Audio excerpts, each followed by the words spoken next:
We have Yahoo Sports. All signs point to Atlanta moving on from Trey Young ahead of the February 5th trade deadline, with the team indicating that they're looking for an exit ramp from the Hawks point guard per ESPN's Tim McMahon. Now, obviously, Ox, we have been talking about this for a while, Real Talk and Chill especially. We've been talking about this for a while, so you're probably new to this conversation with us. Is Trey Young getting traded? Hell yeah. Where would you like to see him traded to is the question. And what do you think they should want back? Before I say anything, I just want to address, I've been saying this since the beginning of the year. When they got Porzingis and everybody was hyped and they was like, oh, Hawks going to go to the playoffs and they're going to win. I immediately was like, not buying no hype. I immediately said they're going to be trying to ask for trades at the deadline. Trae Young going to be gone. Porzingis won't make that much of a difference because he's going to be up and down per usual. And the Hawks is going to be the same old play-in team. I initially said that before the season when all the hype with the Atlanta Hawks was going on. And I knew we was going to get to this point. So now that Trey Young is on the verge of being traded, I think this is the time to trade him because he has a lot of value. He still has a lot of hype around his name in the league. And this is the time where you could probably get the most in return if you do trade Trey Young. I don't know if he has a lot of value right now, honestly. I know he's just well expiring, yeah. Yeah, I know that he just played well. Last few games I have seen that. Shout out to him. He's been very efficient lately, but I don't know what teams wants him, man. He's a highly paid player that comes with a lot of flaws and he bleeds a lot of value defensively, even for as great of an offensive player he is. The only situation I'm seeing maybe is like if Milwaukee wants to bring in a name. After turning away Giannis, right? And you can try to, you can put out billboards with Trey Young, on them and try to make him the centerpiece of your franchise and maybe build around him. But I don't see many options out there as far as the downside. Trey. The downside, man, is he's small. Mm-hmm. He's a defensive liability. Yes, I get that part. The shot selection has always been tricky. Yes, I get that part. But with that being said, we also have one of the best distributors in the game. We also have one of the better bucket-getting guards in the game, and we also have one of the best clutch guards in the game because Trae Young has been good in the clutch throughout the course of his career. Now, he can turn the basketball over, but he's also a high-volume assist guy.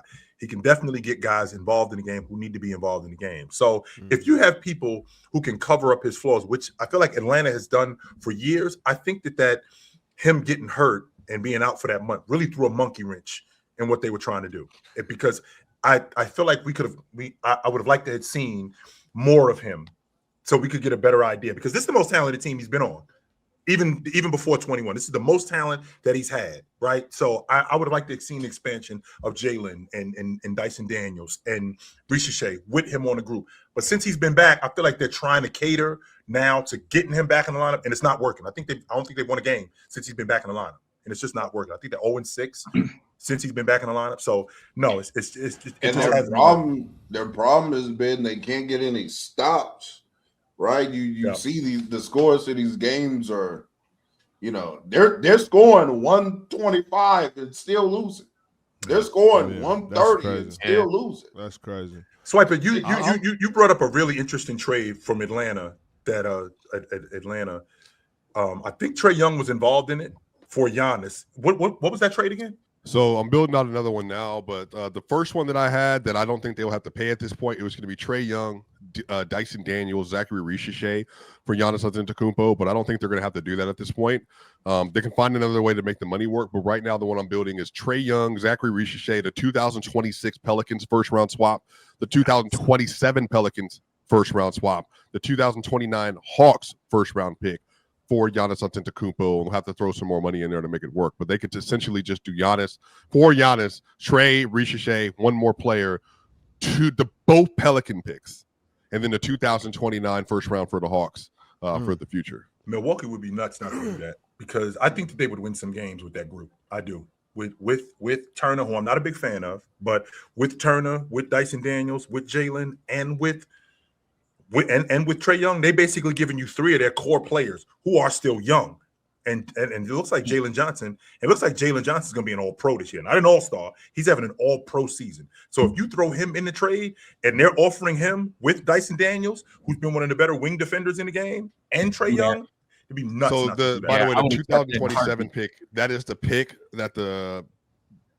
Pelicans got.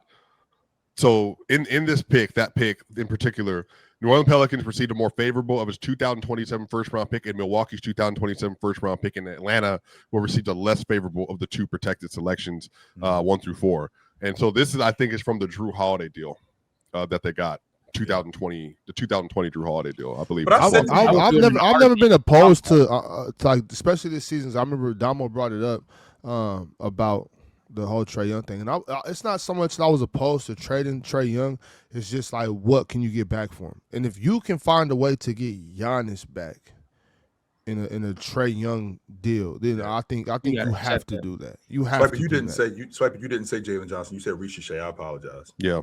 Not Jalen Johnson not going anywhere. He's untouchable. I apologize. You said Ricochet. I'm on record saying Ricochet, Dyson, and Trey for Giannis. If they don't want to give up Dyson, they don't have to. But I'm saying that for the money, I would be willing to give up Dyson in that deal because I think Nikhil is just better than Dyson all the way around. I just would rather have Nikhil than Dyson. I'm been on record, real talk, saying it. I don't think Milwaukee's trading him. He's got to ask out. That's what's going to. And he has asked out. I have not heard him ask out. He asked out behind the scenes. I've heard Dame ask out. I've heard. I have not heard him ask out. He doesn't want to do it publicly. He's talking about this. He doesn't want to be the bad guy. That's literally what's come down to it since the summer. He has said, "I don't have any control." Is that realistic, though, Swiper? Is that realistic? What I mean when I say is it realistic? Is it realistic to think that Giannis doesn't want to be the bad guy, but asking out? He absolutely had conversation behind the scenes via his agent. So either you want out or you don't. Which one is it? He does, but he doesn't want the backlash. Then. No, I don't think he does. I don't. No, chill. We already have we're confirmed. Yeah. In the summer via his agent, they did ask for trades with they had conversation with the Bucks front office. The problem is Giannis didn't initiate it because he doesn't want to initiate it. The same thing that happened with happening right. This is people talking. No, I think sometimes you get so lost in like literals that like you're not seeing the forest through the trees. And the reason why I'm saying that's like very clear he wants to go. But the problem is that if he asks out publicly, you saw what happened to LeBron, you saw what happened to Kevin Durant, you saw what happened to Kawhi. He doesn't want that. He just doesn't want that. So with that being said, if he when you're with an organization for as long as he's been with an organization, I think he's been in the league 12 years now. 12 or 13 years he's been in. I mean, if he axed out, like what real backlash would he get? I mean, considering how long he's been. I mean, Dame didn't get any backlash. When Dame got a lot of backlash. In fact, this was. I got hella backlash. I don't remember him getting any. Damian Lillard for Portland, he got crazy backlash. I don't remember him getting any. To be honest with you, real talk. This was Dame definitely got they backlash. Basically ran him out of Portland. Like, yo, we got to get him out of Portland. We got to do everything that we can to get him out of Portland. Giannis, on the other hand, if Giannis doesn't want to be in Portland, if Giannis doesn't want to be in Milwaukee, Giannis can say that, right? Giannis can very well say, "I don't want to be here anymore." I really don't understand how y'all are still doing this. We're on your agent year 3 is of this cycle. You. Like it is very evident. The sources behind it are Giannis wanting to leave. To your point, Swipe, but this has been going on for some years. This is every offseason. It's the same thing. Giannis requesting the trade, requesting should he go? Should he?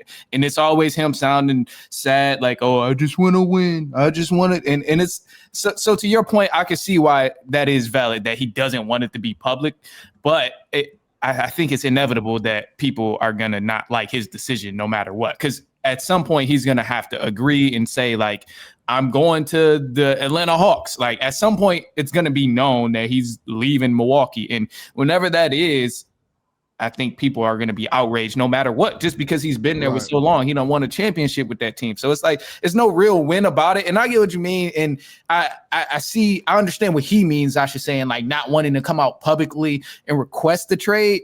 But I think it's inevitable that people are going to be upset that he's leaving the Milwaukee Bucks where he won a championship. Of course they are. People are definitely going to. We've spoken on this before. Giannis is concerned with trying to remain the golden boy. We understand that. Whatever, right? But if your agent is talking about we want to go, then he's speaking for Giannis. Okay, Giannis is saying it. If my agent says it to the organization, then I'm saying it. My agent's not gonna go talk to the general manager and start talking about trade discussions unless I'm okay with that, unless I want to. So yeah, while Giannis can try to keep that cushion in between, that's what's going on. If he said, that's what he said. He said it was pretty much along the lines of I haven't had the conversation, but if my agent talks about it, then that's between them. So we know what that means. Giannis said, yes, Giannis is out of there. He's gone. So He's I'll gone. clarify for you right now. So Giannis' exact words were, if I get a text from my general manager, that's John Horst, that's the general manager of the Milwaukee Bucks, I will share the news with my family and I'll go do my job, which means that if I get traded, I'll let my family know and I'm out. I'm getting paid good money to do this job. I will go anywhere I feel they need me. However, I'm not a guy who's going to ask for a trade. They should kick me out, which is I've always said that Giannis has to ask out. They're not gonna. He's not gonna. The trade talk with the Knicks came out of nowhere. One more time. The trade talks from his agent with the Knicks and with the Bucks came out of nowhere. Well, Giannis. Well, let's not act like Swiper that agents don't speak for players and players don't know it. There's times when that happens. I think we should stop being simple. Then clearly, if that happened, it came from Giannis to his agent. Literally, chill. It's not like an agent went rogue out of nowhere and just said, "Yeah, let me just go." That's what I'm saying, Swiper. Like, no, Giannis Antetokounmpo's agent isn't making moves without him. He's speaking for Giannis. Yeah. I could get with that in a lot of areas, right? And this might, to be honest with you, Ox, this may be a situation where he tells his agent, "Yo, you handle this the way you see fit." Now, Giannis might not ask for a trade, but he might tell him, "Yo, you handle this the way you see fit." And if you think that's basically the trade, if you think exploring the trade is the best option, right, you handle this the way you see fit. And chill. That's basically like some power of attorney type situation. If I give you the power to speak for me, then that means when you say something, I said it. So I think it's a childish situation between not wanting to say anything to the media. Like I think that's what's going on. It very much is, man. Just like when he sold Drew. Just like when he sold Drew and tried to pretend like he didn't know nothing about it. Yeah, I just think it's a childish situation, man. I don't agree with that. At this point, this is what Giannis wants. Giannis wants there to be that little space right there where y'all can pretend like he didn't have nothing to do with it. He sold Drew. He didn't. And then tried to pretend like he didn't have nothing to do with it. But Chill, twice now, just for context and real talk, go after this, because I just want to provide more context. I feel like Chill is like forgetting some stuff. 2020, he threatened not to sign. That was and Chris Haynes, everybody threatened not to sign unless they made adjustments to the roster. They did. Okay. They got Drew for 2 firsts and 3 swaps. Yes, sir. That happened. And then again, threatened not to sign back unless they made improvements to the roster. They then 100%. Traded Drew for Damian Lillard. Yes, sir. And then to appease Giannis, because they know he wants to win, the Knicks thing had already happened. They then waived the most money in NBA history to pay him $25 million a year, not to play for 5 years. They then get Miles Turner and pay him another $25 on top of that. So they add a crazy cap hit of $100 million in order to get somebody on the roster to make Giannis let it be known they're still trying to compete. So then the agent stuff still happens with the Knicks, and then we get more reporting that he's open to it or wants to do it. And then on top of that, Giannis came out, and this is why Real Talk, I want you to go, because Real Talk can at least attest to this. Players of Giannis' stature, there's no trade except for Luka, which is why it was a terrible trade, which is why that never, ever happened. There's no time a player of that stature gets moved without their direct involvement in them getting moved. That doesn't happen. Go ahead, Real Talk, especially if somebody's been there for 12 minutes. Go ahead, Real Talk. I agree. So that's kind of like, I think we've gotten to a point in Milwaukee with Giannis that anybody who just likes basketball to any kind of capacity wants Giannis out of Milwaukee, because we want to see players that good compete for championships, and he's not doing that in Milwaukee. So I think that if he were to just come out and say this publicly and make this known publicly, I really don't see him receiving any, well, there's always going to be some naysayers, but any like real amount of backlash. Like, we know what you're doing. You're dealing with over there in Milwaukee, right? You're over there with the trash team, according to most people right now. You're at the bottom of the Eastern Conference. Why would people be mad about Giannis wanting a trade out of Milwaukee at this Real talk, are Milwaukee and Giannis the couple that's really getting divorced, but we haven't said it. But then they actually announced it, and we've been knew that y'all was getall was getting divorced. Why did it take so long for you to Probably even tell us? Yeah. Like we've been knew that this was that y'all was breaking up. How come? Why did it take so long for you to tell us this? We've been knew this. That's exactly what's going on. I just feel like we're in this. I feel like we're in this space with Giannis where he wants to be in Milwaukee because don't forget, guys, he was greener than Abdallah Bill when he got these 18 years old from another country. He doesn't know anything else but Milwaukee. That's it. He's the best player in the history of their organization. In addition to him being the best player in the history of their organization, they won. Yeah, he's better than Jabbar. Yes, as a yes, he is better than Jabbar as a Milwaukee Buck. In the history of their organization, not Jabbar, chill. I'm sorry. I apologize. So, in addition to that, they won the NBA championship. He really is trying to get back to that, to Swiper's point, which is why he pressed them to continue to improve the roster. And they tried to do it, Swiper. They 100% tried to do it. That's why they traded for Drew Holiday, because Eric Bledsoe wasn't it. I'm going to get a better version of you. That's why they traded Drew. That's why they traded Drew Holiday for Dame Lillard, because we need a guy that's going to close games. That's why they did that. Now, Ox, to your point, I don't think that they left him out of the loop. I think that they did it and told him they were doing it. I don't think that they did it and said, yo, how do you feel about us trading for Damian Lillard? I think they came to him and said, yo, we're going to do this. And we're informing you that we're going to do this. I don't chill. Dame was somebody that he had kind of already publicly been saying that he would like to play with. Like before that move happened, he was like, oh, yeah, I would love to play with like a Damian Lillard. It's like he said that pretty publicly pretty often. I do remember that. So if they made a move for Dame, they definitely asked Giannis before they I don't think there's anything major like that happening in Milwaukee and Giannis doesn't know about it. I just real talk. That's a fact, but it's like either way, and it's not Giannis's responsibility to dictate what happens with Drew Holiday necessarily. But so if Giannis wanted to, he could have been like, no, we're not doing that. And I'm not saying he should have done that. What I'm saying is, don't pretend like you were blindsided. That's all I'm saying. Don't pretend like you didn't know. Don't pretend like you weren't in on it. Don't pretend. Okay, so either way, whether you orchestrated or not, he knew it was going down. Giannis wants to keep this facade of him being the golden boy in that, I'm just here to play basketball. I don't care. I don't care. That's a lie. It's bullshit. It's bullshit.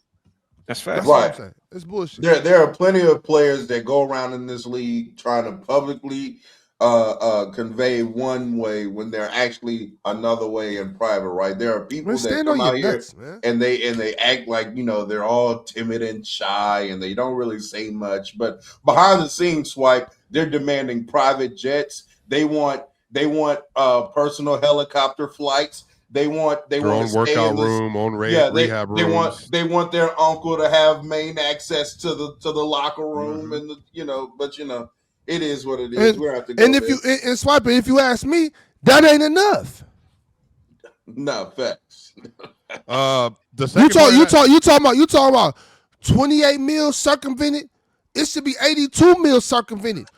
By the way, Bleacher Report article just dropped not too long ago from Joseph Tucker about Giannis, and it says that Collier, which is Jamal Collier, according to ESPN, reported Monday that Antetokounmpo would need to communicate a forceful trade request if he decides he wants out between now and February 5th. He cited a source who wondered whether the two-time MVP is prepared to go that far. The question is, this is a quote from Collier, the question is who's going to get made uncomfortable, the source said to Collier. There's a difference between saying it out loud and innuendos. The Bucks know Giannis doesn't want to be the villain. Real talk. Hey, man, grow up. You got to put the divorce papers in front of me at the Christmas table in front of the whole family. Thanks. Yep. That's what you got. He can't be the golden. You want to traumatize the kids? That's what it is. You got to put the divorce. No, you don't do that in front of the kids. When they can't see daddy every day, they That's gonna horrible. Be anyway. Put the divorce papers in front of me. Hey, kids, mom doesn't know Here's the divorce paper. What's a divorce, Daddy? Uh-huh. What does that mean? Hey, Giannis I'm doesn't want to leaving do you. that. he got a man up, man. And then how honest you want him to be? Chill. The The kids are going to be like, Dad, are you leaving because of us? And he can be honest and say, kind of. Yep. Hey, your mama ain't doing that thing. But just imagine real talk. If you heard that from your father, I'm kind of leaving because of you. Not the whole thing, not the whole reason. But I ain't really trying to be no father. I got to go play jazz. I got to go play music. Real talk. I watched This Christmas yesterday. Hey, Quentin said. That was a good movie, too. I'm up out of here, man. hey, why you watching after Christmas? Because you got to watch almost I'm gonna Christmas. I'm gonna tell you. Christmas. I'm gonna tell you like this though, Swiping. Sometimes, a lot of times, it's worse for the kids to stay than it is to leave. Depending on the situation, 100%. A lot of times it's worse for the kids. They know. You think kids ain't aware of what's going on around here? Preach, man. Preach. You know what I'm saying? Go on, Pop. Get up out of here. In Milwaukee, Milwaukee is that spouse that's saying you got to put the divorce papers on the table in front of me, in front of the family at the Christmas dinner. That's the only way you're getting out of this. That's because I'm not giving you a divorce. I'm not doing it. Abandoning your family for jazz music is one that happened. I'm not gonna say no. I can't because you can't bring all the family secrets. I will say this: I am very conscious that there is a bloodline within my bloodline where Mister had four of them, and Chill. He was a very famous musician, and he said, "Was he a Rolling Stone? Was Papa a Rolling Stone?" I gotta go get some milk. Mm-hmm. And never came back. Sometimes that is just calling you. Yeah, he got a man up, man. That's all. I'm not gonna lie. If I could tell y'all some of the story, we got some Rolling Stones in my bloodline, brother. Some Rolling Stones since the 1900s. You got a big Rolling Stone on your shoulders. Hey, facts. Yeah, that's a motherfucker. I got two of them right here. Two of them right here. By the way, Drink More Water is a Bucks fan, so I think he's just like, coping hard. I mean, but look, I can tell you this for a fact. Before MPJ got traded, I can tell you for a fact, John Wallace brought Jokic and Murray in the room and say, "Hey, what do you think we need on the roster?" He went just like this. Say, "All right, what you want?" Boop, boop, boop, boop, boop, boop. And then he dialed up the press. MPJ gone. Jonas is here. Bruce is here. Tim Hardaway Jr. That's the way the league works. I mean, I don't know what to tell you. Like, that's just the way the NBA works. You talk to your guys. Jokic's got his best team ever. Best offense ever. It's hurt right now. It's hurt. But it is the best offense by far of all time right now. It's the panel. Religion get built on cam. Where the check throw smoke and the hoes go ham. You ain't never seen hoop talk hit it raw. Every take got weight, every night we drop. This that barbershop. Courtside, worldwide tone. Welcome to the only show that really feel like numbers jumping like the score.